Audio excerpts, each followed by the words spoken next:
The Merry Magic Treehouse series by Mary Pope Osborne. Book number 15, Viking Ships at Sunrise. Chapter 1, Before Dawn. Jack opened his eyes. A thin gray light came through his window. His clock read 5 a.m. All was quiet. Today we're going to ancient Ireland, he thought. Back more than 1,000 years. Morgan Le Fay had told him that it was a very dangerous time with Vikings raiding the coasts. "You awake?" came a whisper. Annie stood in his doorway. She was dressed and ready to go. "Yeah, meet you outside," said Jack as he climbed out of bed. He pulled on his jeans, t-shirt, and sneakers. He put his secret library card into his backpack with his notebook and pencil. Then he hurried downstairs. Annie was waiting for him in their yard. The air was damp and misty. "Ready?" she asked. Jack took a deep breath. "I guess," he said. He was a little worried about the Vikings. They walked silently over the dewy grass. Then they ran up their street and into the Frog Creek woods. Mist clung to the trees as they walked through the dark woods. "It's hard to see," said Jack. "Where's the tree house?" asked Annie. "I have no idea," said Jack. Just then, something fell in front of them. "Watch out!" shouted Jack. He covered his head. "The ladder!" cried Annie. Jack opened his eyes. The rope ladder from the magic treehouse dangled in front of them. Jack looked up. The treehouse was hidden in the mist. "Come on, let's go," said Annie. She grabbed the ladder and started up. Jack followed. They climbed through the wet air and into the treehouse.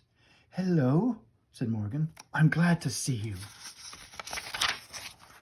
She was sitting in the corner. At her feet were the scroll they brought back from Roman times and the bamboo book from ancient China. "I'm so glad to see you," said Jack. "Me too," said Annie. "It's good that you both came early," she said.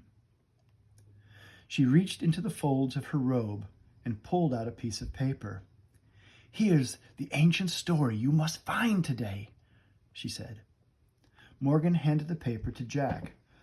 On it were the words, Serpens Magna.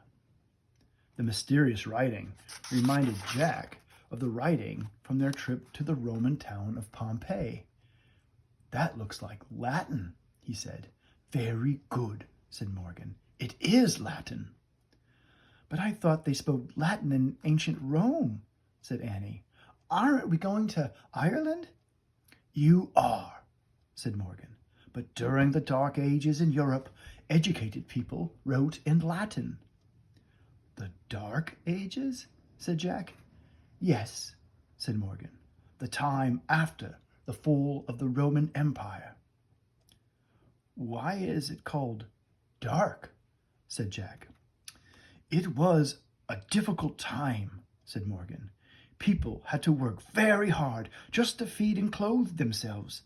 There was not a lot of time for playing, learning, or making art and music." Morgan pulled the book from her robe.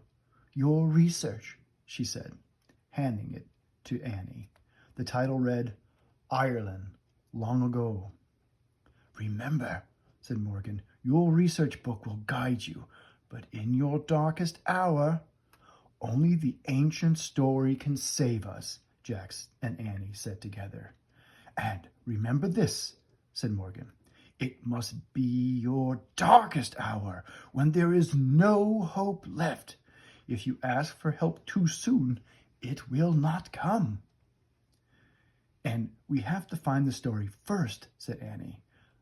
"That is true," said Morgan. "Do you have your secret library cards?" Jack and Annie nodded. "Show them to the wisest person you meet," said Morgan. "Don't worry," said Annie. "I think we're ready now." Annie pointed at the cover of the Ireland book. "I wish We could go there, she said. She gave Morgan a little wave. See you soon. Good luck, said Morgan. The wind started to blow. The treehouse started to spin. It spun faster and faster. Then everything was still. Absolutely still.